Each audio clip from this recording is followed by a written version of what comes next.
पिछले कुछ दशकों से उभरने वाले किस्म के बाबाओं ने राष्ट्र के मुख पर कालिक पोतने का काम किया है। अपनी अनुयायी स्त्रियों के शारीरिक शोषण, हत्या, अपहरण समेत अन्य जघन्य अपराध करने वाले बाबाओं का प्रभाव इस कदर बढ़ता जा रहा है कि आम जनता को तो छोड़िए, सभी इच्छाओं वाले राजनेता, अभिनेता, अधिकारी व बुद्धिजीवी वर्ग भी इनसे घबराने लगा है।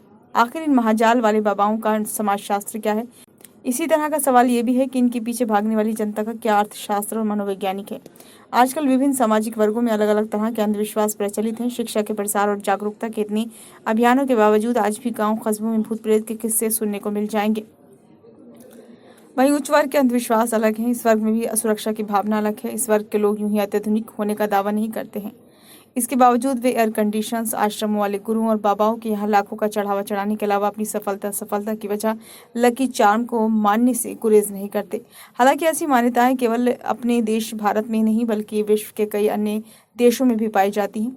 सवाल ये उठता है कि समाज में अतार्किक विचार और स्वभाव वाले इतने लोग कहाँ से आ गए? इसका जवाब है वो परवरिश और माहौल जो अपने बच्चों को हम देते हैं। शिक्षा व्यवस्था के तहत बच्चों में वैज्ञानिक सोच विकसित करने के इतने प्रयास नहीं हो रहे जितने होने चाहिए। संयुक्त परिवारों का टूटना और नई जीवन शैली का एकाकीपन, यांत्रिकता और तनाव आदि से पिछले रसायन ने एक ऐसी स्थिति पैदा कर दी है जहां हर इंसान परेशान और बेचैन हो चला है।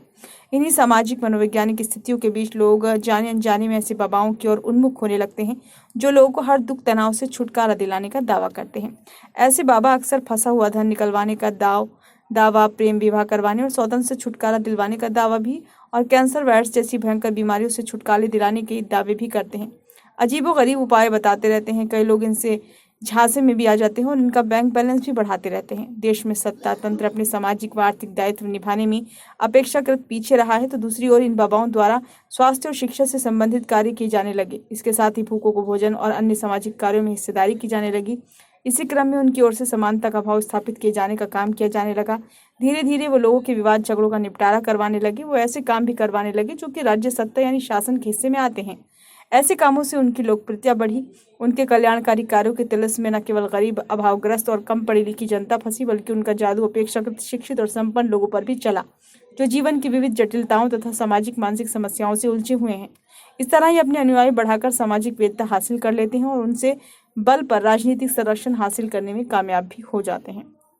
बाबाओं को संरक्षण देने में कोई भी राजनीतिक दल पाक साफ नहीं है। माना जाता है कि राजनीतिक पार्टी अपना काला धन खपाने छिपाने के लिए भी बाबाओं का इस्तेमाल करती हैं, क्योंकि बाबाओं के पास अनुयायी की अच्छी खासी संख्या होती है।